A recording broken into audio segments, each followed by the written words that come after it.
How much of what you think you know is actually true?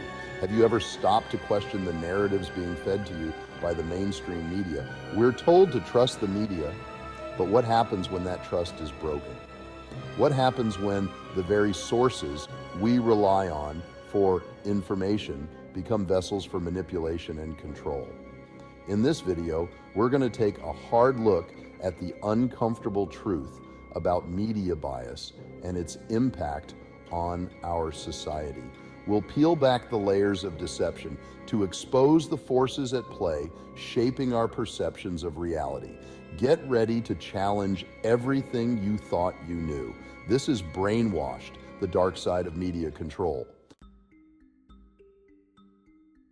Now, let's talk about something that's been on a lot of people's minds lately. The elephant in the room, if you will, the mainstream media. For years, conservatives have been sounding the alarm about a pervasive liberal bias infecting newsrooms across the country. And frankly, it's not hard to see why. From the way certain stories are covered, or often not covered at all, to the language used to frame events, it's clear that a particular worldview is being pushed. And it's a worldview that often stands in direct opposition to the values of hardworking Americans. This isn't about some fringe conspiracy theory. This is about a very real and dangerous trend that threatens the very fabric of our democracy. When only one side of the story is being told, when dissenting voices are silenced and demonized, we have a serious problem. This isn't about being fair or balanced. This is about truth. It's about our ability to have honest conversations about the issues that matter most without the filter of ideology and spin. The American people deserve better than to be spoon-fed a carefully curated version of reality. They deserve the truth, no matter how uncomfortable it may be. So, is the mainstream media controlled by liberals? You decide. Some people will tell you this is all in our heads, that conservatives are just imagining things, too sensitive, too quick to cry wolf, but the evidence speaks for itself. Look at the coverage of any major issue, from climate change to immigration to gun control. You'll see a relentless push for a particular agenda, often at the expense of facts and common sense. Take climate change, for example. The science is settled, they tell us. We must act now to avert catastrophe. But what about all the dissenting voices? Scientists who question the severity or solutions. They're dismissed as deniers, their views too dangerous for public consumption. Or consider immigration. We're told open borders are a moral imperative. Questioning it makes you a racist. But what about the impact on American workers, schools, and communities? What about national security concerns? These questions are brushed aside. And then there's gun control. After every tragic shooting, the same arguments are trotted out. It's the guns, they say. We need more laws, more restrictions. But what about the Second Amendment of our Constitution?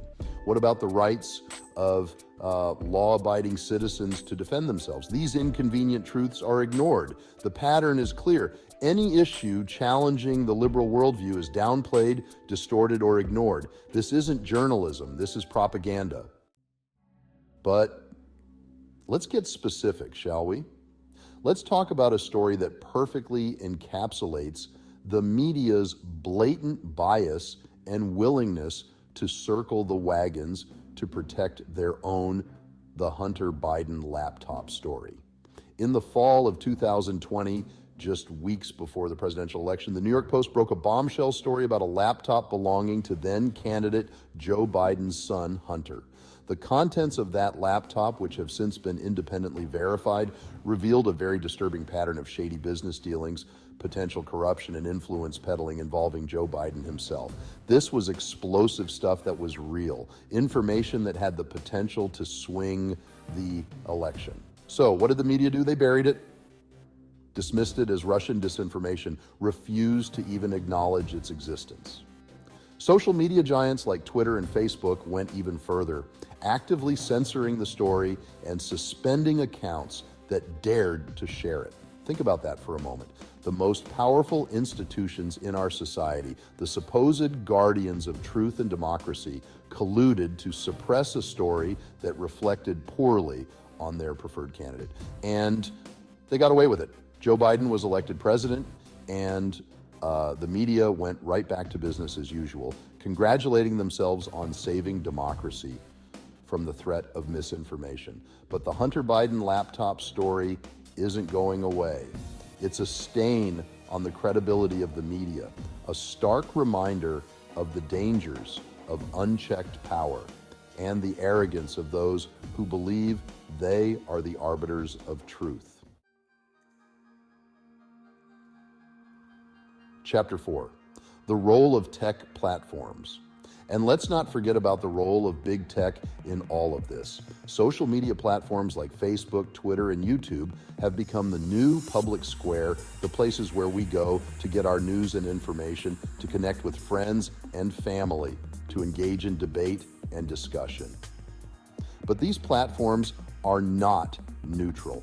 They are run by Silicon Valley billionaires with their own agendas.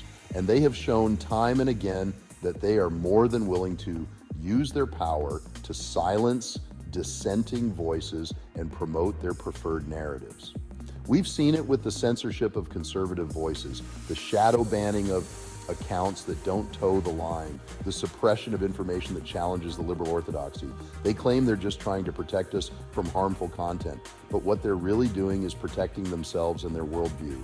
They're afraid of open debate, of dissenting voices, of any information that might challenge their carefully constructed echo chambers.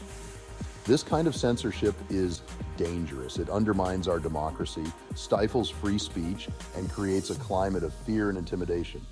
It's time to hold these tech giants accountable for their actions and demand that they respect our right to free expression. Chapter 5, where to find real news. So, where do we go from here? If we can't trust the mainstream media, if big tech is censoring dissenting voices, how do we find out what's really going on in the world? The good news is that there are alternatives. Independent media outlets, citizen journalists, and online communities are popping up all over the place, offering a much-needed counterbalance to the mainstream narrative. These outlets may not have the same resources or reach as the corporate media giants, but they make up for it in integrity, in their commitment to truth-telling, and their willingness to challenge the status quo. They understand that the American people are hungry for something different, for news and information that is accurate, unbiased, and unafraid to ask the tough questions. From the Daily Wire to the Blaze to Breitbart, there are a growing number of outlets that are providing a platform for conservative voices and offering a fresh perspective on the issues that matter most.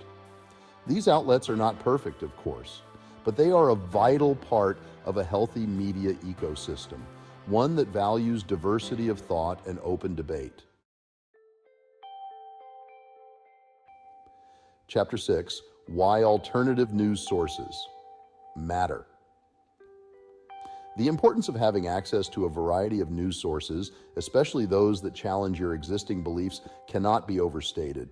It's easy to get caught in an echo chamber surrounded by people who think exactly like you do. But that's not how you grow, that's not how you learn, and it's certainly not how you become an informed citizen. You need to expose yourself to different perspectives, to challenge your own assumptions, to be willing to have your mind changed. That's what real journalism is all about, asking tough questions, holding the powerful accountable, and providing the public with the information they need to make informed decisions. So, do your own research. Seek out alternative viewpoints. Don't be afraid to question the narrative. And most importantly, think for yourself. The future of our democracy depends on it. Don't be brainwashed. We've covered a lot of ground today, but the message is simple. Don't be a passive consumer of information. Be skeptical, be discerning, be your own fact checker. The mainstream media and big tech may have a lot of power, but they don't control your mind. You have the power to choose what you believe, what information you consume, and how you interpret the world around you. I've added some alternative news sources in the description section below, so you may want to check those out. Don't forget to run over to survivalcavefood.com and grab some of our delicious survival food. Make sure you like and subscribe to this channel to get more survival videos. What's your opinion of our news sources? Who do you get your news from? Comment below.